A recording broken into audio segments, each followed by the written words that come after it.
اللہ وبرکاتہ. جواب نہیں دیے ہوں گے نا؟ دیے ہیں. سلام حضرت. خیریت؟ یہ کون سی جگہ ہے؟ یہ محلہ ڈی پور ہے. مفتی اعظم ہند گراؤنڈ. ماشاء اللہ. نحمدہ و نصلی علی رسولہ الکریم اما بعد. فاعوذ باللہ من الشیطان الرجیم. بسم اللہ الرحمن الرحیم. یا ایہا الذین آمنوا اطیعوا اللہ واطیعوا الرسول واولی الامر منکم. وقال اللہ تبارک و تعالی فی القرآن المجید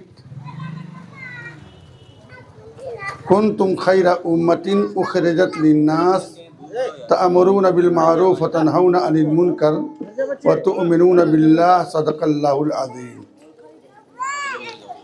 محترم حضرات، یہاں کے لوگ یہ محسوس کرتے ہوں گے کہ ایک عالم دین جمعہ کا خطبہ کیوں پڑھ رہا ہے سیاسی مجلس میں، قرآن کی آیتیں کیوں پڑھ رہا ہے سیاسی مجلس میں. میرے محترم، یہی بھول ہم لوگوں سے ہوئی ہے. اگر ہم قرآن کی تلاوت کرتے اور اس کی تفسیر ہمارے بزرگان دین نے جو لکھی ہے اس کو پڑھتے تو آج ہم یادوں کے پیچھے نہ ہوتے.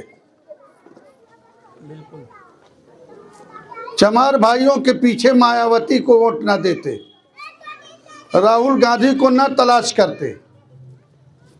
لیکن افسوس ہے کہ ہم لوگ صرف کلام مقدس کے متن کی تلاوت کر کے گزر جاتے ہیں. یہ نہیں دیکھتے کہ کلام مقدس جو سب سے بڑی کتاب ہے، سب سے بڑی نبی پر نازل کیا ہمارے رب نے، یہ ہم سے کہہ کیا رہا ہے. آیت ہم نے یہ تلاوت کی ہے، قرآن ہم سے یہ کہہ رہا ہے کہ اے ایمان والو، اطاعت کرو اللہ کی، اپنے رب کی، فرما برداری کرو اپنے رسول کی، ان کے حکموں کی تابعداری کرو، اور امیر چن لو اپنوں میں سے. یہ آیت اتنی سادی ہے کہ اس میں ایچ اور پیچ نہیں ہے، صاف صاف سمجھ میں آتا ہے. یہ غبی ذہن کا بھی آدمی تفسیر اگر دیکھے، اس کے ترجمے کے دیکھے تو یہ سمجھ میں آ جائے گا کہ کلام مقدس ہم سے کیا چاہتا ہے. میرے محترم، اگر دیکھے ہوتے ہم تو اس ہندوستان کے اندر بہت ساری قومیں بستی ہیں اور سب ووٹ دیتے ہیں، لیکن اگر دیکھا جائے تو ساری قومیں کامیاب. وہ قوم جو ہمارے کھیتوں میں کام کرتی تھی، ہمارے گھروں میں کام کرتی تھی، ان کے پاس اتنا بھی نہیں تھا کھانے کے لیے کہ وہ کہیں سے نہ، گوبر جب چلتا تھا گیہوں کے اوپر بیل تو وہ گوبر اس میں سے اناج نکال کے کھاتے تھے. وہ قوم، آپ لوگ کہیں گے کتنی بدعقل قوم رہی ہوگی، لیکن یہ قوم عقل مند نکلی. اس نے ہمارے قرآن کی آیتوں پر عمل کر لیا. قرآن کی آیتیں ایسی ہیں کہ صرف مسلمانوں کے لیے نہیں ہیں، اس کے ضابطے پر، اس کے قانون پر جو بھی عمل کرے گا وہ کامیاب ہوگا، چاہے وہ ایمان والا ہو غیر ایمان والا ہو. چمار بھائیوں نے عمل کر لیا، کیونکہ قرآن یہ کہہ رہا ہے کہ امیر چن لو اپنوں میں سے اپنا. اس نے چنا، آج کامیاب ہو گئے. یادو بھائیوں نے اس آیت پر عمل کیا، اپنوں میں سے اپنا امیر چنا، وہ کامیاب ہو گیا. جاٹ بھائیوں نے چنا، وہ کامیاب ہو گیا. ٹھاکر برہمن نے چنا، وہ کامیاب ہو گیا. اور جس کے اوپر، جس کے نبی کے اوپر نازل ہوا اور جس کو عمل کرنا چاہیے تھا، اگر ناکام ہوئی تو وہ قوم ناکام ہوئی. کیوں؟ ہمارا عمل اس کے برعکس ہوا. ایک آیت ہم نے اور تلاوت کی کہ اللہ تعالیٰ اس جماعت کی، اس امت کی تعریف کر رہا ہے. کنتم خیر امۃ اخرجت للناس. اللہ تعالیٰ فرماتا ہے کہ تم بہترین جماعت ہو، تم پیدا ہی کیے گئے ہو اس لیے تاکہ تمام انسانوں کی خدمت کرو، تمام انسانوں کو نفع پہنچاؤ. للناس نہیں کہا، للمسلمین نہیں کہا، صرف مسلمانوں کو نہیں، للناس، پوری دنیا کے انسانوں کو تم نفع پہنچاؤ. کیوں؟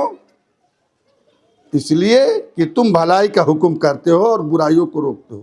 اس لیے نہیں کہا کہ تم تہجد پڑھتے ہو، اشراق اور چرچ کی نماز پڑھتے ہو، تم روزے دار ہو، بڑے بھاری متقی ہو. نہیں، یہ نہیں کہا. یہ قرآن کہتا ہے کہ تم بہترین ہو اس لیے کہ تم بھلائیوں کا حکم کرتے ہو، برائیوں کو روکتے ہو. میرے محترم، ہم لوگ کیا سمجھتے ہیں؟ امر بالمعروف، مسجد سے کچھ لوگ نکلے جماعت بنا کے اور کسی بھائی کے پاس پہنچ جائے جو فجر کی نماز نہیں پڑھا ہے، اس کو سمجھا دے، بس سمجھے ہمارا امر بالمعروف نہیں یعنی منکر ہو گیا. اب کچھ نہیں، اب سیدھا جنت کا ٹکٹ مل گیا. ارے میرے محترم سمجھو، کلام مقدس تو کہتا ہے کہ حکم بغیر حکومت کے دیا نہیں جا سکتا اور برائی بغیر طاقت کے مٹائی نہیں جا سکتی. اور اگر دیکھنا ہو تو سرور کائنات، امام الانبیاء، خاتم النبیین، آقا مدنی تاجدار دو عالم کی سیرت کو اٹھا کر کے دیکھ لو. 13 سال تک آپ مکی زندگی میں محنت کرتے رہے اور جتنا ہی زیادہ اسلام کی خدمت کرتے رہے، تبلیغ کرتے رہے، اتنا ہی کفار مکہ، مشرکین مکہ ستانے میں کوئی قطر باقی نہ رکھتے. سجدے کی حالت میں آپ صلی اللہ علیہ وسلم کے قبر مبارک پر اونٹ کی وجھ کو رکھ دیا. وہ بکرے کی نہیں تھی، اونٹ کی وجھ تھی. وہ جری جسے کہتے ہیں، آنت جسے کہتے ہیں.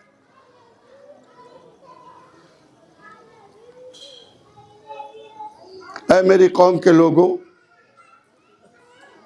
روایت کے اندر آتا ہے آپ صلی اللہ علیہ وسلم کو مکی زندگی میں اتنا ستایا گیا، اتنا ستایا گیا کہ آپ کی مشکلوں کو، مصیبتوں کو ایک طرف کر دیا جائے، تمام انبیاء اکرام کی تکلیفوں کو ایک طرف کر دیا جائے تو آقا مدنی تاجدار دو عالم کی تکلیفیں بڑھ جائیں گی.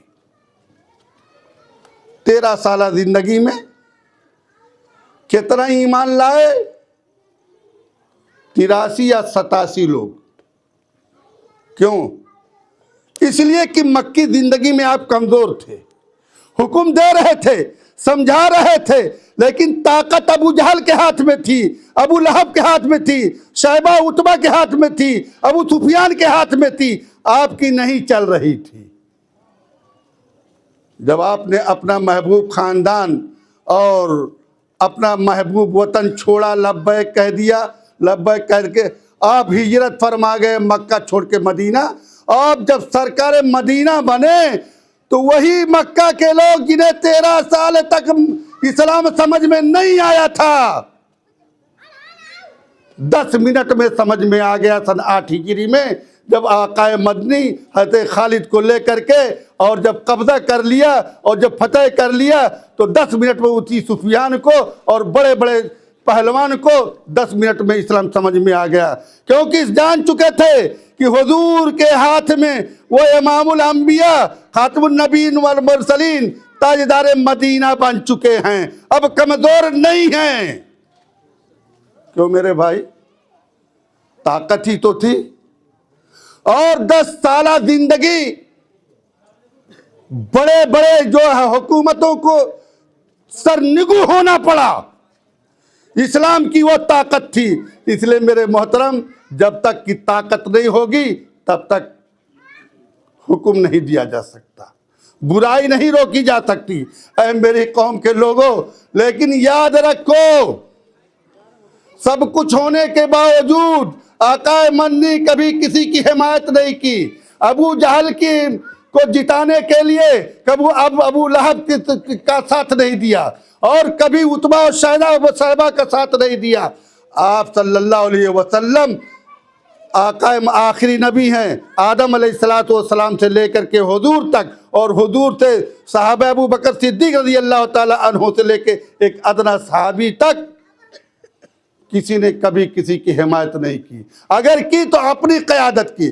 اگر جائزی طریقے سے ابو بکر صدیق رضی اللہ تعالیٰ عنہ نے اگر جھنڈا اٹھایا ہے تو اپنا جھنڈا اٹھایا ہے، عمر فاروق رضی اللہ تعالیٰ عنہ نے اگر جھنڈا اٹھایا ہے تو اپنا جھنڈا اٹھایا ہے، اپنی قیادت کی ہے۔ عثمان غنی نے اگر کی ہے تو اپنی قیادت کی ہے، اور علی مرتضی رضی اللہ تعالیٰ عنہ نے اگر کی ہے تو اپنی قیادت، اپنا جھنڈا، کسی کے سامنے نہیں جھکے۔ اور ہم انہی کے امت ہے، انہی کے پیروکار ہیں۔ ہم یادو جی کے حمایت کرتے ہیں، یادو جی کو اپنا اگوا مانتے ہیں، مایاوتی کو اگوا مانتے ہیں، اور اکھلیش اور جو ہے راہل بھیا کو ہم اپنا قائد مانتے۔ اے میری قوم کے لوگوں، بمبئی جانا ہے تو کشی نگر والی گاڑی پر نہیں بیٹھیں گے، بنگال والی پر بیٹھیں گے۔ بھلا بتاؤ یہاں کے لوگوں، پہنچ جاؤ گے بمبئی؟ کیوں بھائی؟ ارے بولو نا، پہنچو گے؟ آسام والی گاڑی پہ بیٹھ لو تو کہاں پہنچو گے؟ کرلا پہنچ جاؤ گے؟ تو الٹا ہے کہ نہیں ہے؟ قرآن کی آیتوں پر عمل کیا چمار بھائیوں نے تو وہ کامیاب ہوئے، اس کے لوگ آئی ڈی جی آئی جی تھانے دار کوتوال ایس پی ہوئے۔ قرآن کی آیتوں پر عمل کیا یادوں نے تو ان کے لوگ آئی جی ڈی آئی جی تھانے دار کوتوال ایس پی ہوئے، اور ہم نے قرآن کی آیتوں کو بالائے طاق رکھ دیا تو آج ہم خوار ہیں۔ کیوں بھائی؟ ذلیل خوار ہوں گے کہ نہیں ہوں گے؟ ارے جس قوم کی قیادت نہیں ہوتی اس قوم کے حق اور حقوق کی حفاظت نہیں ہوتی۔ قرآن ہمارا سمجھاتا ہے، حدیث ہمارے پاس ہے، جس کا جی چاہے اٹھا کر کے دیکھ لو، سب کچھ ہمارے پاس ہے، لیکن ہم نے سمجھنے کی کوشش نہیں کی۔ اے میری قوم کے لوگوں، ارے مرنے کے بعد بھی حساب دینا ہے۔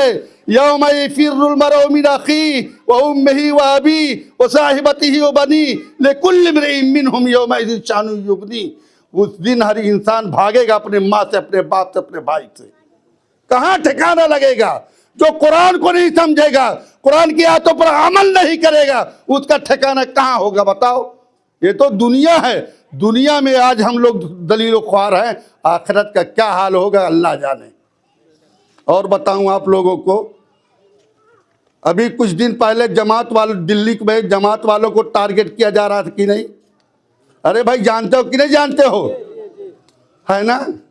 قرآن اعلان کرتا ہے سیدھا، اِنَّا لَنَنْصُرُ رُسُلَنَا وَالَّذِينَ آمَنُوا فِي الْحَيَاةِ الدُّنْيَا وَيَوْمَ يَقُومُ الْأَشْهَادُ۔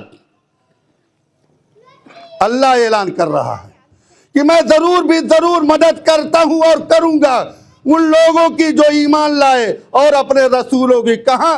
فی الحیات الدنیا، دنیاوی زندگی میں، ویوم یقوم الاشہاد، اور جس دن کی گواہ کھڑے ہوں گے، یعنی قیامت کے دن۔